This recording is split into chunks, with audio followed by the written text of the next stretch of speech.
The sun burned down on the Arizona desert like the fury of an angry god.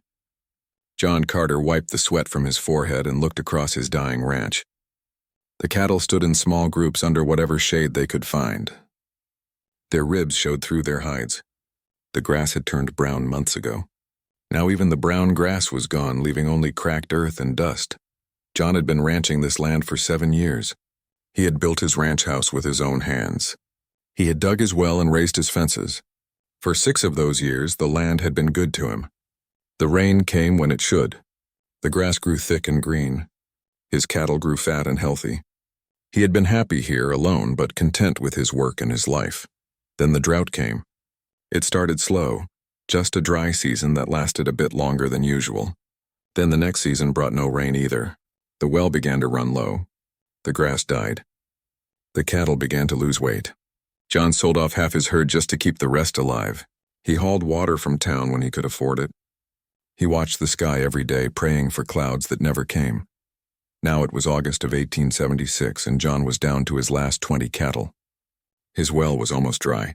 He had 1 canteen of water left, and he was 8 miles from home. He had been riding his fence line, checking for breaks and looking for strays. The heat was terrible. His horse moved slowly, its head hanging low. John knew he should turn back, but he wanted to check one more section of fence before the sun went down. That was when he saw the buzzards. They circled in the sky about a quarter mile to the east. John knew what that meant. Something was dying out there or already dead. He almost rode past. It was probably just a coyote or a deer. He had his own problems to worry about. But something made him turn his horse toward those circling birds. He found her lying in a shallow wash, half covered by sand. She was young, maybe 12 or 13 years old. Apache, by the look of her clothing and the beadwork on her small pouch. Her lips were cracked and bleeding. Her skin was hot and dry. John knelt beside her and touched her neck. Her pulse was weak but still there. John looked around. There were no tracks except the girl's own stumbling footprints leading into the wash. No horse, no water, no supplies. She had been walking alone through the desert. John had heard about the recent raids. The cavalry had been chasing Apache bands through these mountains. Families got separated. Children got lost. This girl had been unlucky enough to get separated during the worst drought anyone could remember. He pulled his canteen from his belt. He shook it gently. Maybe 2 cups of water left. That was all he had. It was 8 miles back to his ranch. In this heat walking, he would need every drop just to survive. His horse was too weak to carry them both. John looked at the girl. She was dying. Without water, she would be dead in an hour, maybe less. With water, she might live long enough to find her people. John was a grown man, strong and tough from years of hard work. He knew the desert. He knew how to survive. This girl knew nothing except that she was dying alone and afraid. John unscrewed the cap of his canteen. He lifted the girl's head gently and put the canteen to her lips. He poured slowly, letting the water trickle into her mouth. She swallowed weakly. He poured more. She coughed, then swallowed again. John gave her every drop. When the canteen was empty, he lowered her head back down. He took off his hat and placed it over her face to shade her from the sun. He took his knife from his belt and put it in her hand, closing her small fingers around the handle. If she woke up, she would have a weapon. If she didn't wake up, well, she wouldn't need it anyway. John stood up and looked at his horse. The animal was too weak to carry him. He would have to walk. 8 miles in the afternoon heat with no water. He might make it. He might not. John had always been a gambling man. He had gambled everything on this ranch. Now he was gambling his life on the chance that this girl deserved to live more than he did. He started walking west, leading his horse. The sun beat down on his bare head. He had given the girl his hat. He didn't look back.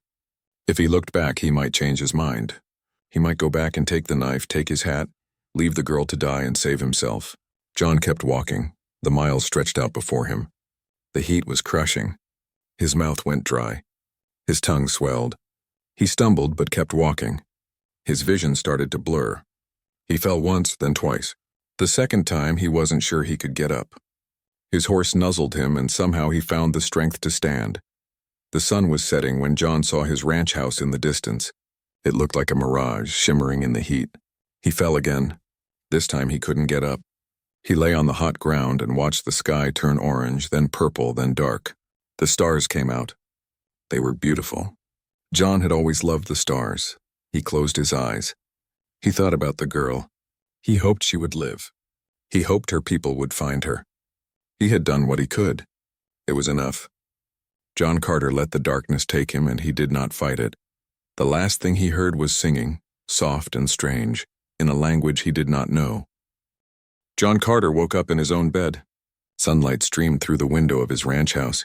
He blinked, confused and disoriented. He should be dead. He remembered falling in the desert, unable to walk another step. He remembered the stars and the strange singing. Then nothing. Now he was in his bed, wearing clean clothes. His body ached, but he was alive. John sat up slowly. His mouth was dry, but not the terrible dryness of dehydration, just normal thirst. He saw a cup of water on the small table beside his bed. He drank it all, and it was the best water he had ever tasted. John stood up and walked to the window. Outside, his ranch looked different. The sun was bright, but the air felt cooler somehow. He could hear something he hadn't heard in months. The sound of running water. John hurried to the door and stepped outside. His well was overflowing. Water poured from the top, running down the sides and forming a small stream that flowed toward his cattle trough. The trough was full. His cattle were drinking, and they looked better than they had in months. John walked slowly toward the well, unable to believe what he was seeing. The well had been dry. He knew it had been dry. He had checked it before riding out to check the fences. Now it was full of clear, cold water. John knelt beside it and cupped his hands to drink. The water was perfect, sweet, and clean. He noticed something else then. Footprints in the dust around his ranch house. Lots of them. Small footprints, large footprints, all leading around his property and then away toward the east. Whoever had brought him home had not come alone. John followed the prints to where his horse stood in the small corral. The animal looked healthy, its coat shining. Someone had fed it and given it water. John went back inside his house. He needed to understand what had happened. He checked himself for injuries and found none. He felt weak, like he had been sick for several days, but he was healing. On his chest, hanging from a leather cord around his neck, was something he had never seen before. It was a crystal, about the size of his thumb, perfectly smooth and clear. It caught the light and seemed to glow from within. John tried to take it off, but the leather cord would not break. He tried to untie it, but there was no knot. The cord seemed to be a complete circle with no beginning or end. The crystal felt warm against his skin. John sat down at his small table. He tried to remember. He had given his water to the Apache girl. He had walked home. He had fallen. Then the singing. What singing? John closed his eyes and tried to focus. The memory was there but distant, like a dream. Voices singing in harmony. Words he did not understand. Lights in the darkness. Hands lifting him. Then sleep, deep and peaceful. He spent the day checking his ranch. The well stayed full. His cattle were healthy and calm. His horse was strong again. The land around his ranch looked the same, dry and dead, but his property seemed to be protected by some invisible blessing. John found supplies in his small shed that he did not remember having.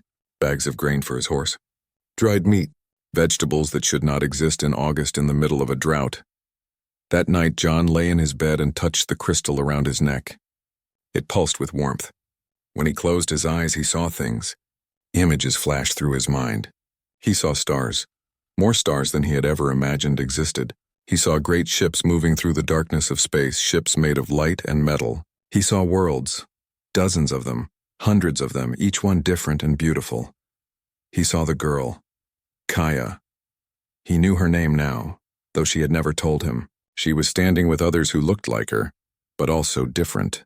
They were tall and graceful. Their eyes were larger than human eyes. Their skin seemed to shimmer in the light. They were not Apache. They were not human at all. John gasped and opened his eyes. His heart was racing. The crystal on his chest glowed brighter for a moment, then faded back to its usual soft warmth. John touched it with trembling fingers. What had he seen? What were those things? Those people who were not people? That girl who was not a girl? He got out of bed and lit his lamp. He found paper and a pencil. He needed to write this down. He needed to record what he had seen before he forgot. John Carter had never been a man who wrote much. His journals were simple records of cattle sales and weather. But now he wrote page after page describing the visions, the ships, the stars, the beings who had saved his life. Over the next few days, John stayed on his ranch. He was afraid to leave, afraid that if he went to town and told anyone what had happened, they would think he was crazy. Maybe he was crazy. Maybe the dehydration had damaged his mind. But the well was still full. His cattle were still healthy. The crystal still hung around his neck, warm and present. The visions came every night. Each night John saw more. He saw the beings traveling to Earth long ago. He saw them living among humans, watching and learning. He saw them taking different forms, different faces, blending in. They had been here for thousands of years. They had walked among the Egyptians, the Romans, the Chinese. They had lived with native tribes across the Americas.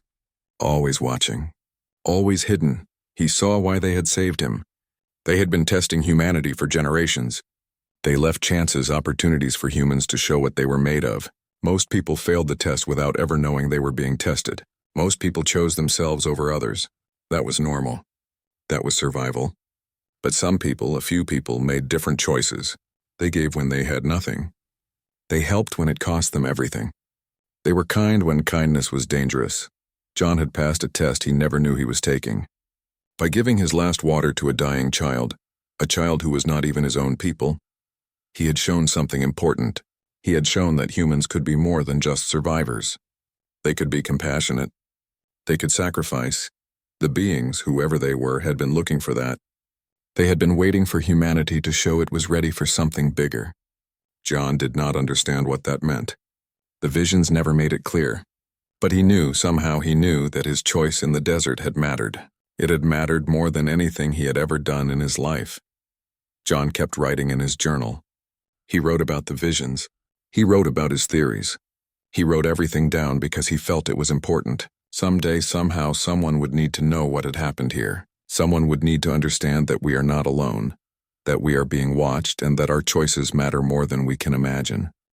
Commander Jake Morrison stood on the bridge of the Terran defense ship Horizon and looked at the planet below. Earth. Home. Even after visiting 100 worlds, nothing compared to seeing that blue and green sphere hanging in the black. It was the year 2847, and humanity had spread across the stars, but Earth remained the heart of everything. Jake was tired. His crew was tired.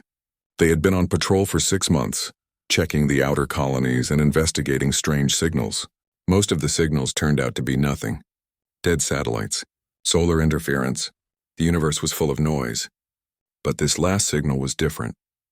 It had come from Earth itself, from a place that had been restricted for nearly 1,000 years. Lieutenant Amy Chen walked up beside him. She was his science officer, brilliant and curious. She held a datapad in her hands. Her face showed confusion and excitement. Commander, I have analyzed the signal 17 different ways. It does not match any known human technology. Not current, not historical. The wavelength is too pure. The mathematical structure is too complex. Whatever is broadcasting from that site has been doing so for approximately 971 years. Jake took the datapad and studied it. The signal came from the Arizona Restricted Zone, a section of old desert that had been quarantined since the early 2300s. The official record said the area contained dangerous energy anomalies. No one was allowed in without special authorization from Earth Defense Command. Jake had that authorization now. His orders were clear. Find the source of the signal and report back. How long until we can land? Jake asked. 2 hours. The landing site has been cleared by command. We will have 6 hours on the ground before we have to leave. Jake nodded. He looked at the crew around him. They were good people, trained and professional. He had served with most of them for 3 years. They trusted him and he trusted them. Whatever they found down there, they would face it together. 2 hours later, the shuttle touched down in the Arizona desert. The sun was bright and hot, just like it had been 1,000 years ago. Jake stepped out of the shuttle with Amy and 3 security officers.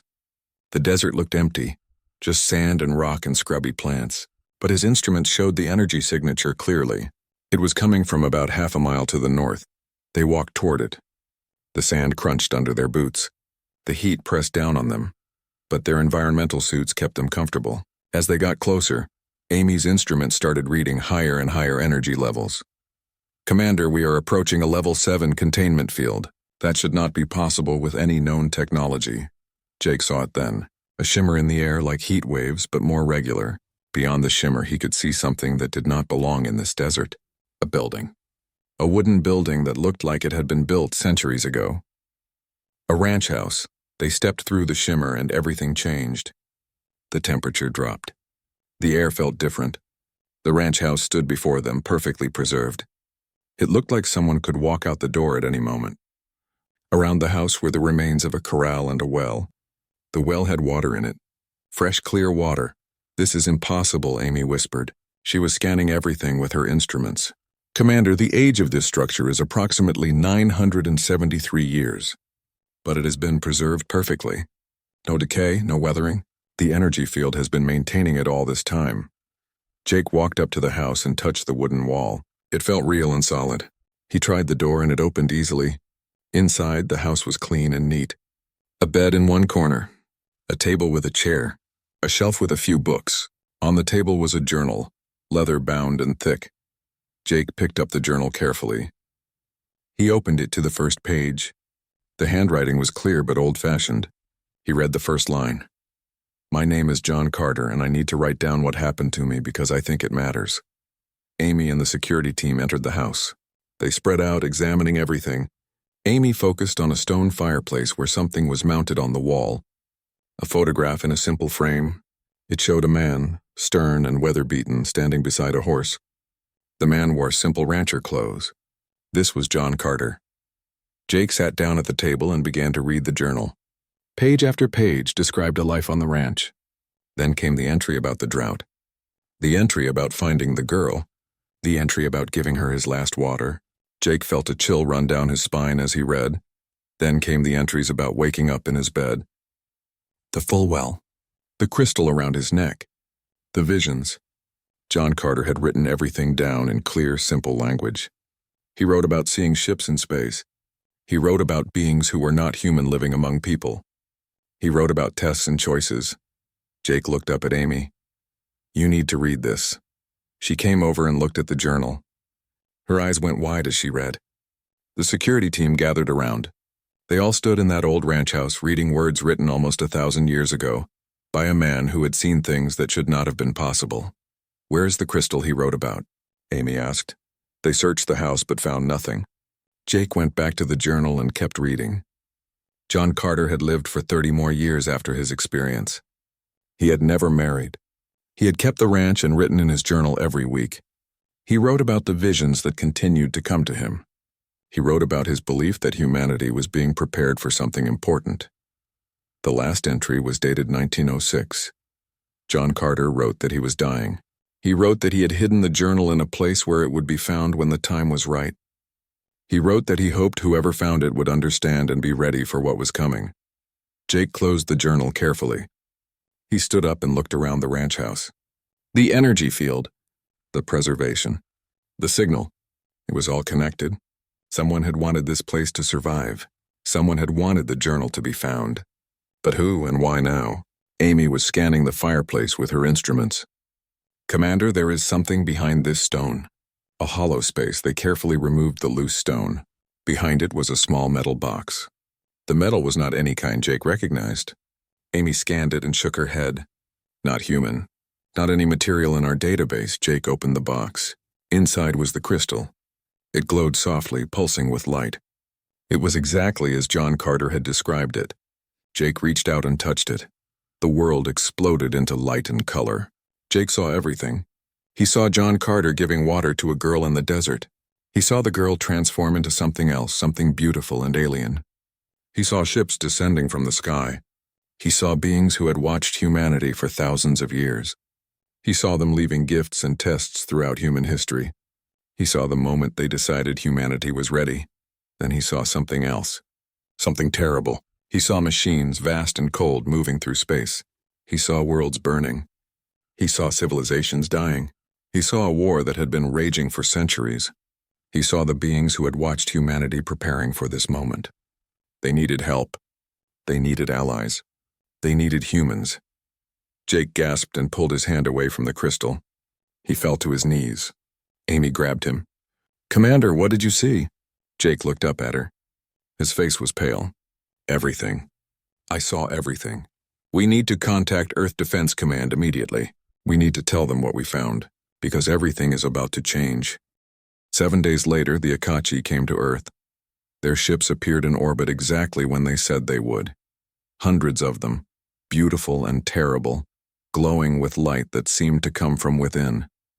Every nation on Earth watched. Every screen showed the ships hanging in space like stars that had decided to visit. Jake Morrison stood in the United Nations Assembly Hall in New York. The hall was packed with representatives from every nation on Earth, military commanders, scientists, political leaders. Everyone who mattered was there. Jake had spent the last 7 days telling his story over and over, showing the journal, explaining what he had seen. Some believed him, many did not. But the ships in orbit made believers out of everyone. Admiral Claire Henderson stood at the podium. She was the commander of Earth Defense Command, the highest military authority humanity had. She was in her 60s, tough and smart, with silver hair and sharp eyes that missed nothing. She had listened to Jake's report personally.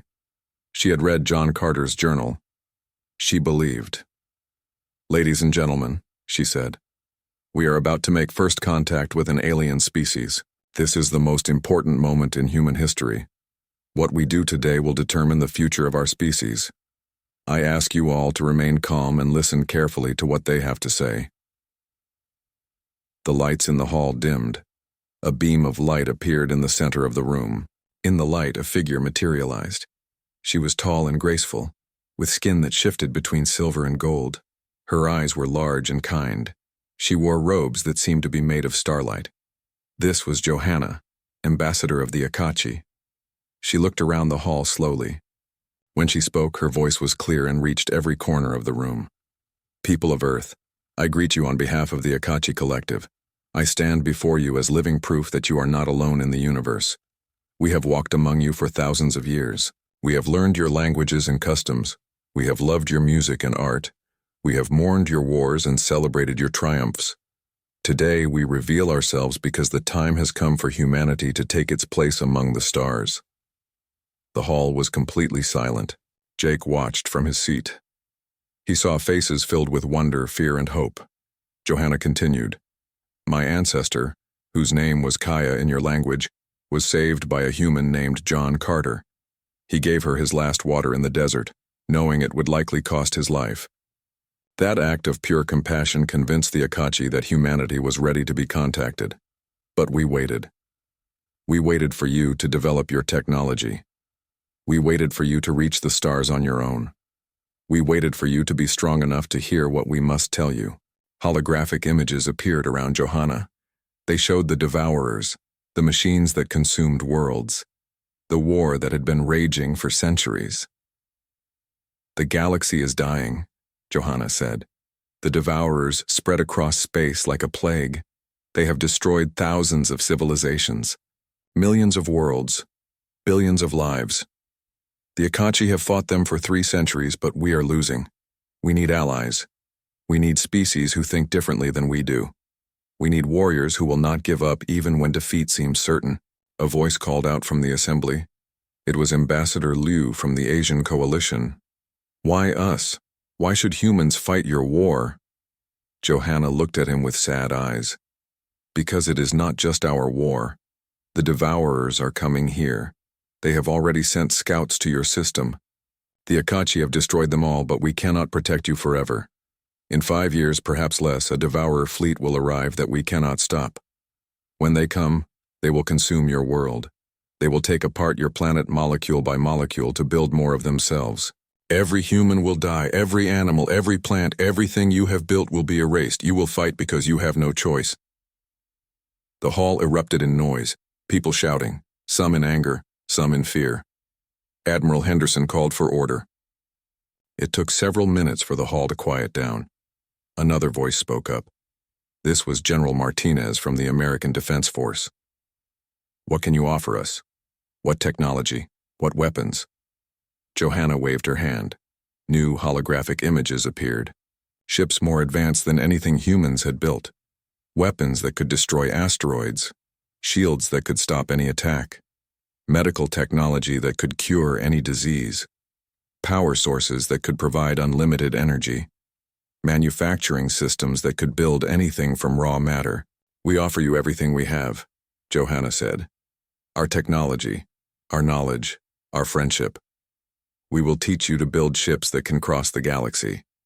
We will show you how to heal injuries that you currently consider fatal. We will share power generation that will end your energy crisis forever. We will give you 1,000 years of advancement in a single generation. But in exchange, you must fight. You must stand with us against the devourers. You must risk everything to save not just yourselves, but all biological life in the galaxy. Jake watched Admiral Henderson. She was thinking, calculating. He knew what was going through her mind. The offer was incredible, but the cost was terrible. Humanity would be thrust into a war they did not start, a war they might not win. Johanna spoke again. I know this is difficult. I know you need time to decide. But time is something we do not have. The devourers move faster than you can imagine. They are already building a fleet to come here. We estimate you have 5 years before they arrive. 5 years to prepare. 5 years to build your defenses. 5 years to become warriors. Ambassador Chen from the European Union stood. How do we know you are telling the truth? How do we know this is not some elaborate manipulation? Johanna smiled sadly. You have John Carter's journal. You have Commander Morrison's testimony. You have seen our ships, but most importantly, you have seen our scouts approaching your system. Your own deep space sensors detected them. You called them anomalies. You dismissed them as sensor errors, but they were real. They were devourer scouts. And they were destroyed by us. Check your records. Check your data. You will see we speak the truth. Admiral Henderson stepped forward. Give us 24 hours. Let us discuss this among ourselves. Let us consult with our governments and our people. This is too important to decide in a moment. Johanna nodded. 24 hours. We will wait. But please understand, every hour you delay is an hour the devourers grow stronger. Every day you wait is a day lost in preparing your defenses. We do not ask you to trust us. We ask you to trust the evidence. We ask you to see the danger and act to save yourselves. She vanished in the beam of light. The hall erupted in conversation, everyone talking at once, arguing, debating. Jake sat quietly. He thought about John Carter alone in the desert, making the choice to save a dying girl. That choice had seemed simple.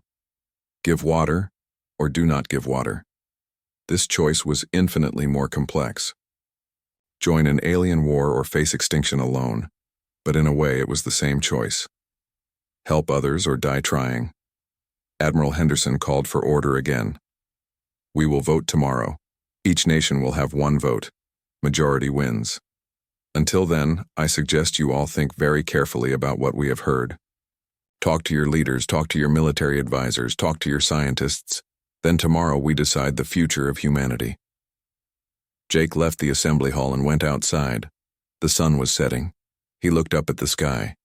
The Apache ships were invisible to the naked eye, but he knew they were there, waiting, watching, hoping humanity would make the right choice.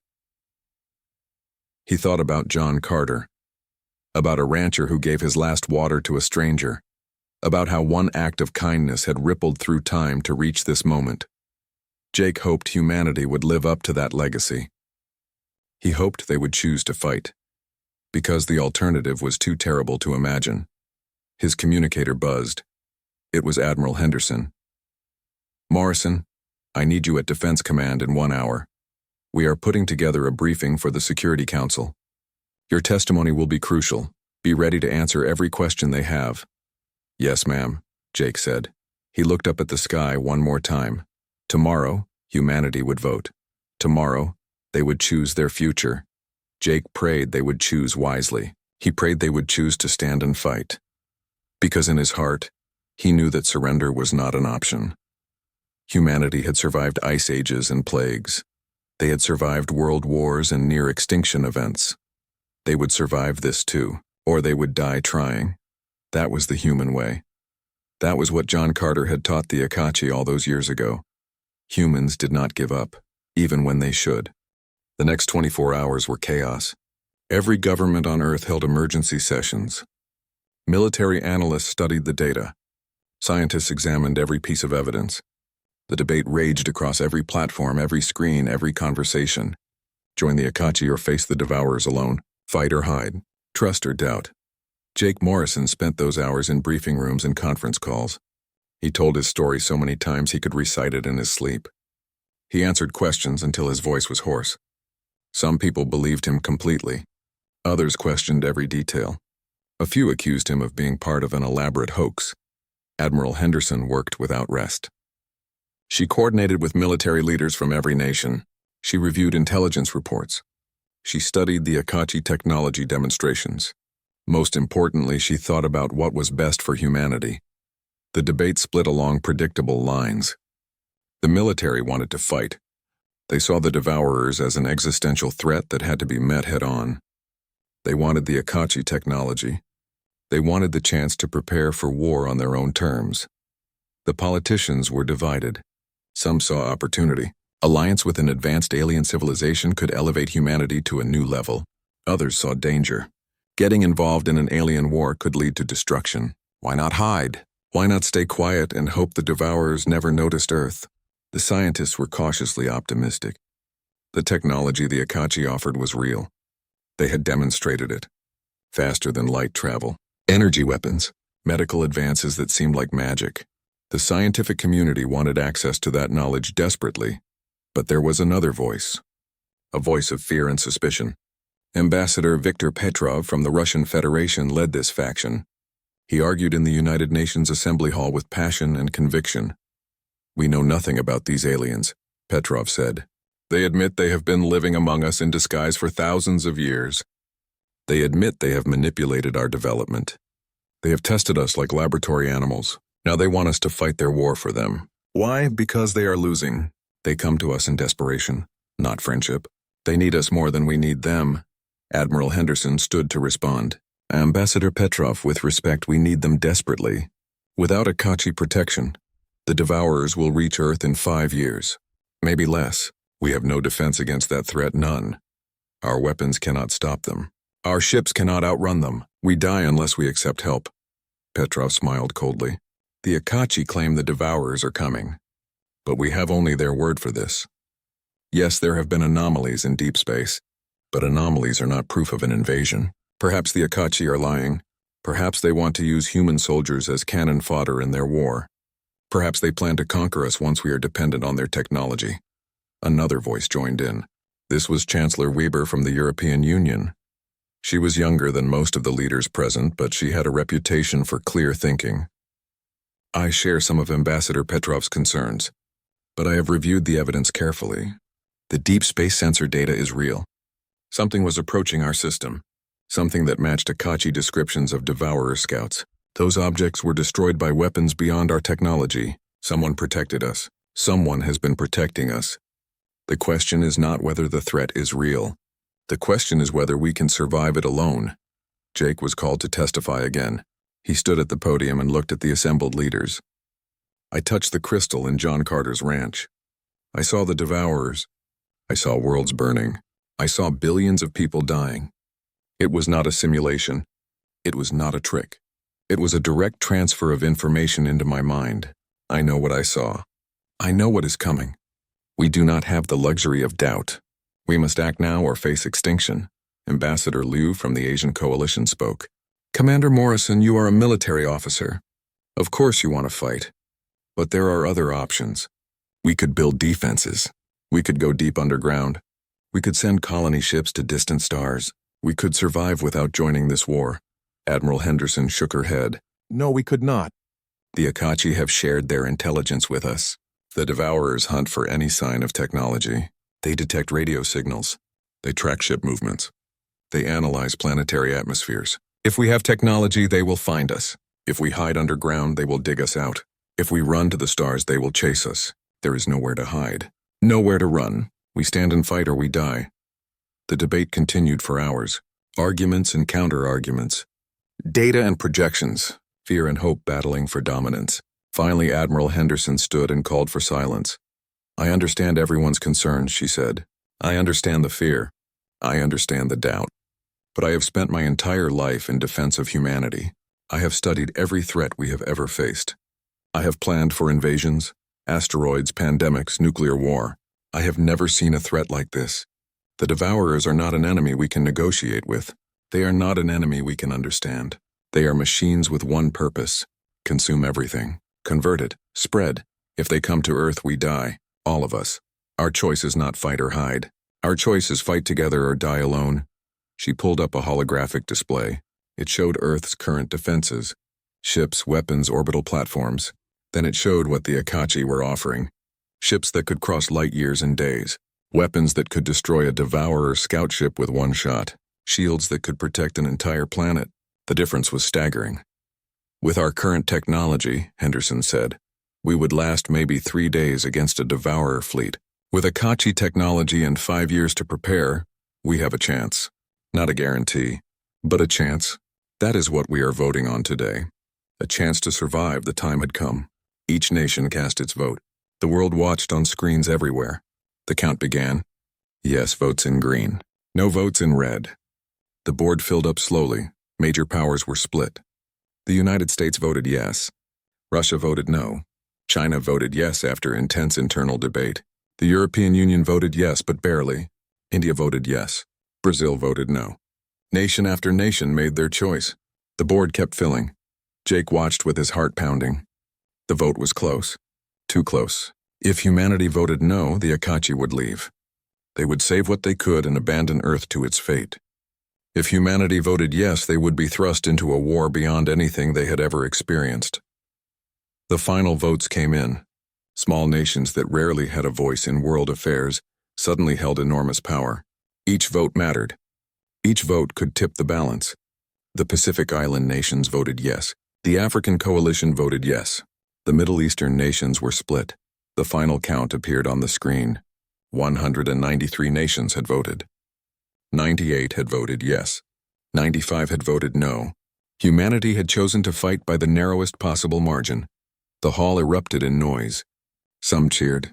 Some protested. Some sat in stunned silence. Admiral Henderson raised her hand for quiet. It took several minutes for order to return. "The vote is recorded," she said.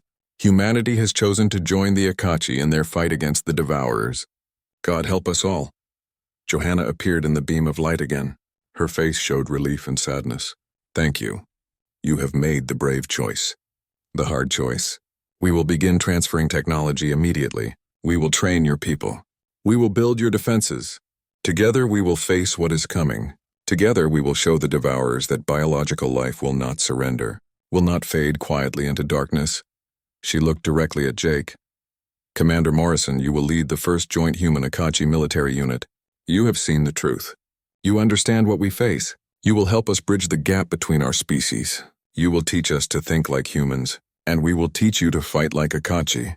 Jake stood and saluted. "I am honored. I will do everything in my power to prepare humanity for this war." Johanna smiled. "I know you will." John Carter would be proud. His sacrifice ripples through time. It brought us together. Now we must honor that sacrifice by surviving, by winning, by showing the galaxy that compassion and courage can defeat even the darkest threat. She vanished. The assembly hall slowly emptied. Leaders returned to their nations to begin preparations. The world would never be the same. Humanity had taken its first step into a larger universe, and that universe was at war. Jake walked out into the night. He looked up at the stars. Somewhere up there, the Devourers were building their fleet. Somewhere up there, the Apache were preparing for the battle to come. And somewhere up there, in the great darkness between stars, the fate of humanity was being decided. But Jake was not afraid. He thought of John Carter, a simple rancher who had made a simple choice. Give water or keep water. Save a life or save yourself. John had chosen kindness. Now humanity had chosen courage. Whatever came next, they would face it together. Human and Apache, side by side. That had to be enough. It had to be. The integration happened fast. Too fast for some. Within weeks, Apache ships were landing at military bases around the world. Within months, human engineers were learning to build technology that seemed like magic. Within a year, the first human Apache joint fleet was operational. Jake Morrison led the 7th Fleet, a mixed force of human and Apache ships. His crew was half human, half Apache. Learning to work together was harder than anyone expected. The Apache were peaceful by nature. They had to be taught to think like warriors. Humans were aggressive but inexperienced with space combat on this scale. They had to be taught patience and precision. The training was brutal. Simulations ran day and night. Every scenario ended in failure until the crews learned to work as one unit. The Apache taught humans to use neural interfaces that connected their minds directly to their ships. Humans taught the Apache to improvise when plans fell apart. Jake stood on the bridge of his new ship, the Defiant. It was half human design, half Apache. The result was something neither species could have built alone. Fast, powerful, and unpredictable, the ship responded to his thoughts. He could feel its systems like they were part of his body. It was exhilarating and terrifying. Lieutenant Amy Chen was his science officer still. She had adapted to the Apache technology faster than anyone expected. She worked alongside an Apache engineer named Soren. Together, they had solved problems that stumped both species separately. "Commander," Amy said, "we have received orders. The 7th Fleet is being deployed to the Kepler sector.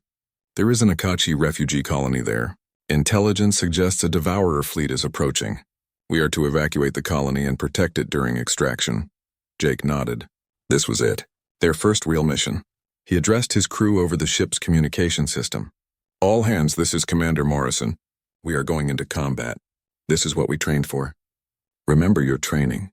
Trust your crewmates. Trust your ships. We can do this. We will do this. Apache and human fighting together. Let's show the Devourers what we are made of." The 7th Fleet jumped to faster than light speed. The journey took 3 days. When they arrived in the Kepler sector, they found the refugee colony on a small moon. Thousands of Apache civilians were there, waiting for evacuation ships. They had been running from the Devourers for months. "How long until the Devourer fleet arrives?" Jake asked. Soren checked his instruments. 6 hours. Maybe 7. Their approach is steady. They know we are here. They do not care. They believe they can overwhelm us with numbers. Jake studied the tactical display. The refugee colony was in a valley surrounded by mountains, good natural protection. But it would make evacuation difficult. The transport ships would be vulnerable during loading. The 7th Fleet would have to hold position and protect them. All ships, defensive formation around the colony. Weapons hot, shields maximum. Transport ships begin evacuation immediately. We need everyone off that moon before the Devourers arrive. The next 6 hours were tense. Transport ships landed and began loading refugees, old ones, young ones, families carrying what little they had managed to save. They moved quickly, but there were so many of them. Jake watched the clock and the tactical display with equal attention. "Commander," Amy said, "Devourer fleet has entered the system, counting 300 ships, all scout class, fast and heavily armed." Jake felt his stomach drop. 300 ships. The 7th Fleet had 40 ships total. The odds were terrible, but they had no choice. Those civilians needed time to evacuate. All ships engage when they enter weapon range. Target their lead ships first. Make them pay for every meter they advance. The battle began. Devourer ships poured into the system like a swarm of locusts. They were smaller than Apache ships, but faster. They moved in coordinated patterns that were almost beautiful in their precision. They did not care about losses. They simply attacked wave after wave. The 7th Fleet fought back with everything they had. Human gunners learned to anticipate Devourer movements. Apache shields held against impossible odds. Ships danced through space, firing and maneuvering in patterns no single species could have managed. For 2 hours they held the line, but the Devourers kept coming. Jake's ship took damage. Other ships in the fleet were destroyed. The defensive formation was breaking down. The transport ships were not done evacuating. They needed more time. "Commander," Amy said. Her voice was tight with stress. "We have evacuated 80% of the refugees, but the last transport ship is having mechanical problems. It cannot take off. There are still 300 civilians on board." Jake looked at the tactical display. The Devourer fleet was breaking through. In 10 minutes, they would reach the colony. In 10 minutes, those 300 civilians would die. "How long to repair the transport?" Jake asked. 30 minutes minimum, Soren said. "We do not have 30 minutes. Jake made a decision. It was the same decision John Carter had made in the desert. Save others or save yourself. There was only one choice. All ships, retreat to the rally point. Get those evacuated refugees to safety. Amy turned to him in shock. Commander, what about the damaged transport? What about the civilians still on the ground? Jake smiled. It was a sad smile. The Defiant is going to buy them time. Amy, you have command of the evacuation fleet. Get them out of here. That is an order. Jake, no. You cannot stay. You will die. Maybe, but those civilians will live. Get moving. That is a direct order, Lieutenant. Amy looked at him with tears in her eyes. Then she saluted and moved to the evacuation shuttle. Jake watched her go. He watched his Apache crew members looking at him with understanding. They knew what he was doing. Some of them moved toward the evacuation shuttles. Others stayed at their posts. Anyone who wants to leave, go now, Jake said. I will not order anyone to stay for this. Lieutenant Peter Grant, his security officer, spoke up. With respect, sir, shut up. We are staying, all of us. This is our fight, too. Jake looked around the bridge. His crew, Human and Apache, looked back at him with determination. They had chosen to stay. They had chosen to fight. Just like John Carter, just like all the humans throughout history who gave everything to save others. All right then, Jake said. Let's make this count. Helm, take us between the Devourer fleet and the colony. Weapons, fire everything we have. Shields, reroute all power from life support. We do not need to breathe if we are dead anyway. Engineering, prepare to overload the reactor. If we are going down, we are taking as many of these machines with us as we can. The Defiant moved forward alone. One ship against 300. The Devourer fleet saw it and focused their fire. The shields held for 30 seconds. Then they began to fail. Weapons fire tore into the hull. Systems exploded. The ship began to die, but the Defiant kept fighting. Every weapon fired until it melted. Every shield held until it broke. The crew worked their stations even as the deck buckled beneath them. They bought time, minute after precious minute. On the surface, the transport ship was repaired. It launched, carrying the last 300 civilians to safety. Jake saw it on his failing tactical display. He smiled. They had done it. Those people would live, Commander, Soren said. His voice was weak. He was injured. The Apache fleet has arrived. Johanna herself leads them. They are engaging the Devourers. Jake looked at the display. It was true. A massive Apache fleet had jumped into the system. They tore into the Devourer ships with fury. The machines that had seemed invincible were being destroyed by the dozens. The Apache had learned from human tactics. They were not just defending anymore. They were attacking. All ships' rescue shuttles are inbound to the Defiant, Amy's voice came over the radio. Hold on, we are coming for you. The bridge was filled with smoke. Half the crew was unconscious, but Jake and the others held on. They held on until Apache shuttles docked with the dying ship. They held on until strong hands pulled them to safety. They held on until they were aboard the evacuation ships, watching the Defiant break apart behind them. Jake woke up 3 days later in a medical bay. His body was covered in bandages. Every part of him hurt, but he was alive. His crew was alive, all except 3 who had died at their posts. 3 humans and 2 Apache who gave everything so others could live. Admiral Henderson visited him. She stood beside his bed and looked down at him with pride. You crazy fool. You should have retreated with the others. Could not do that, ma'am. People needed help. Yes, they did. And you helped them. Just like John Carter helped Kaya. The Apache are calling you a hero. They say you showed them what human courage really means. Jake closed his eyes. I just did what needed to be done. What anyone would have done. No, what anyone should do. But what few actually do. You made a choice. The hard choice. The right choice. The Apache understand now what they have gained in humanity. They understand what John Carter taught them all those years ago. We do not give up. We do not leave people behind. We fight for each other. That is what makes us strong. Jake thought about John Carter, about a rancher walking through the desert with no water, about a choice made in desperation and compassion. That choice had echoed through time. It had brought 2 species together. It had saved thousands of lives. Maybe millions before this war was over. How is the war going? Jake asked. Henderson smiled. Better, much better. Human tactics have broken 3 major Devourer offensives. The crystal floated in the center of the ranch house, glowing brighter with each passing second. Jake and his team backed away slowly. Their weapons were drawn, but Jake knew somehow that weapons would be useless here.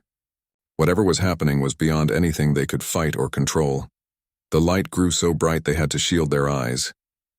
Then suddenly it dimmed. The crystal settled back into its box, but the ranch house was different now. The walls shimmered. Holographic images appeared in the air around them. Images of people, places, events from throughout human history. A voice spoke. It was gentle but carried immense authority. The words came from everywhere at once. Do not be afraid. You have been chosen to receive this message because you sought the truth, because you found the journal, because you touched the crystal willingly. Jake stepped forward. Who are you? What do you want from us? The holographic images shifted and formed into the shape of a woman. She looked human, but Jake could see she was not. Her features were too perfect. Her eyes were too large and held depths of knowledge that no human could possess. She wore clothing that seemed to be made of light itself. We are called the Apache. We have watched your species for 12,000 of your years. We have lived among you. We have learned your languages and your customs. We have worn your faces and walked your streets, always watching, always waiting. Amy stepped up beside Jake. Her scientific mind was racing. Why watch us? Why hide from us? The holographic woman smiled. Because we needed to know if you were ready. The galaxy is vast and full of life, but life is fragile. There are forces in the darkness that seek to destroy all biological existence. We have been fighting these forces for longer than your species has existed. We have lost so much, we need allies, but allies must be chosen carefully. The images around them changed. They showed the Apache as they truly were. Tall, graceful beings with skin that seemed to shift colors in the light. They showed Apache cities on distant worlds, beautiful and advanced beyond human imagination. They showed Apache ships traveling between stars. Then the images showed war. Terrible war. Machines vast and terrible, destroying everything in their path. Planets burned. Stars went dark. The Apache fought bravely, but they were losing. World after world fell to the machines. These are the devourers, the woman said. They are not alive. They are not dead. They are machines created by a species long extinct. That species built them to fight a war, then lost control.